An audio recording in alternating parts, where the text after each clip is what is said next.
An historic day in the United States, just months out of the presidential election. Paul Murray, host of Paul Murray Live, is here in the studio with me. What a treat. Good morning, Laura. You up early?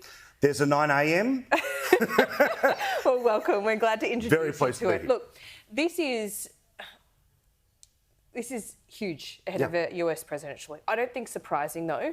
And the sentencing, the timing of that, even more interesting, because that is on the 11th of July. Yeah. Just before what? Just before the Republican convention. If you just did, I mean, again, the lucky accidents that keep happening in this trial. Now, I don't know whether that's standard about the number of days between today's verdict and the beginning of a sentencing. Now, the sentencing wouldn't happen on July the 11th, but the sentencing hearing would, where obviously the prosecution and Alvin Bragg didn't speak to this in his press conference about whether they would be going for jail.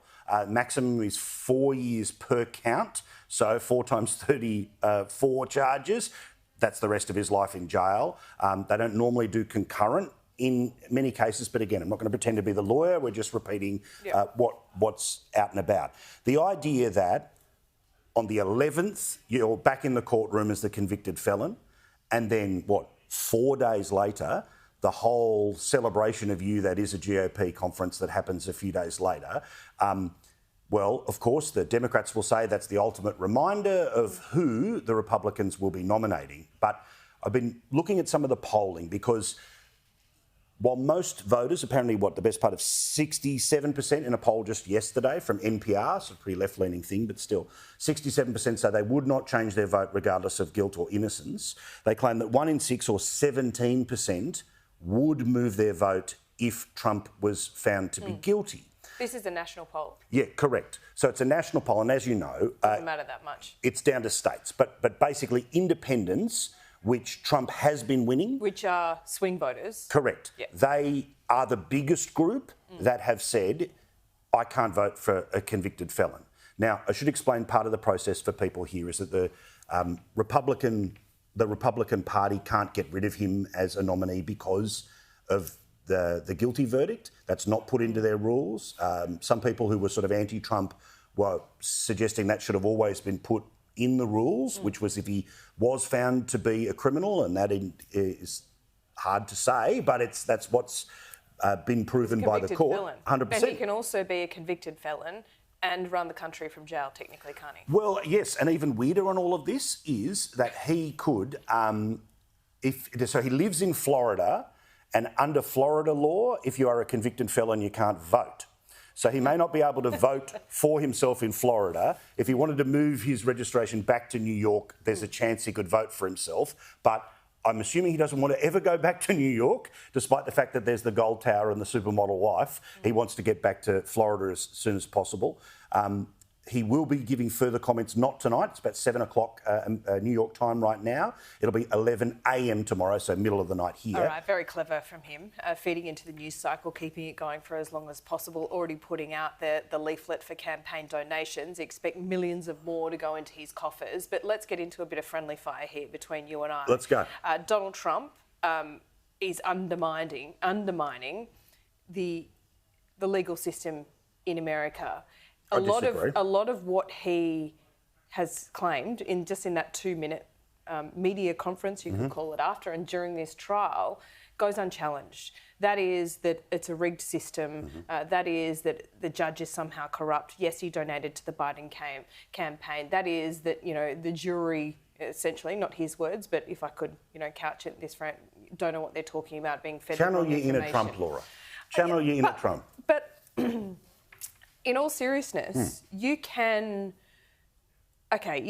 question whether these charges should have ever been brought about. I get the lawfare aspect of all of this, but then to undermine the actual process, the jury selection and the legal process itself, they're two different things. Don't you agree? I don't, because I don't expect anything different from Trump, right? I think that there has been... So it's low expectations? No, I think that, the deck was stacked against him when you're trying to grab 12 people who have no opinion on you whatsoever, which would be the case for you or I if we ever ended up in a court. They'd be able to find 12 people who have no idea who we are. There's a few people that don't have opinions about us. Though, but anyway. Correct, right? However, when, 85, 90% of people who are registered to vote are Democrats in that state. But why does all this matter? I mean, look at what the jury asked for. They asked for the paper trail, and it's there in black and white.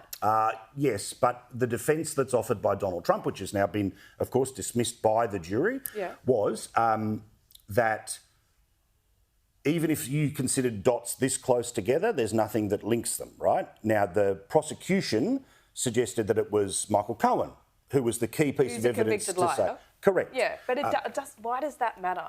Because, OK, let's go bigger picture here. Well, if you think you've been unfairly done by... He slept with a porn star. He didn't want that out there. Yes. He was worried that it was going to affect his chances in the 2016 election. Do we accept that? He was worried about it. Yeah, 100%. At that time. 100%. Wrongly, in the end, because it just boosted his stocks. So is it unfathomable that he would pay hush money to a porn star to shut her up? But again, hush money is not illegal. Not illegal. NDA is not illegal. What's illegal is how it was accounted for. So the link is here that he did it to try and influence the election. Well, is that really such a stretch? Well, the thing is, it's not the responsibility, as best as I understand, it is not the responsibility of a court in New York to make that decision. Federal election law is not administered by the states.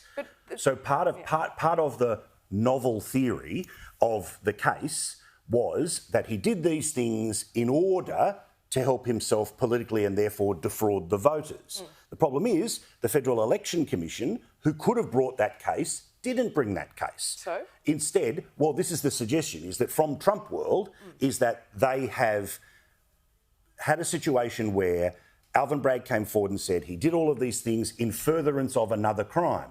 The judge said you could rule that crime to be tax fraud, election fraud, any other further crime, but that hasn't been as clearly defined, even by Alvin Bragg, in what he said in what his prosecutors said in the court.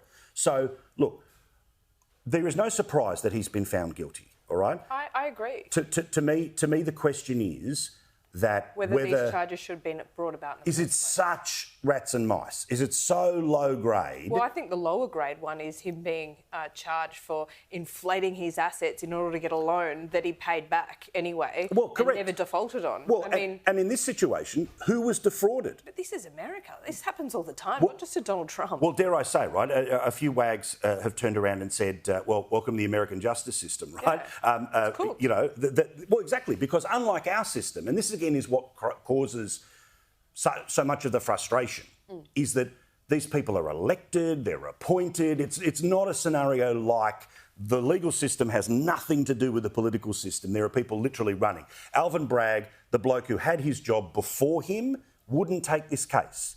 Alvin Bragg ran on a get Trump, and he's got him. Yeah. All right, good to talk to you.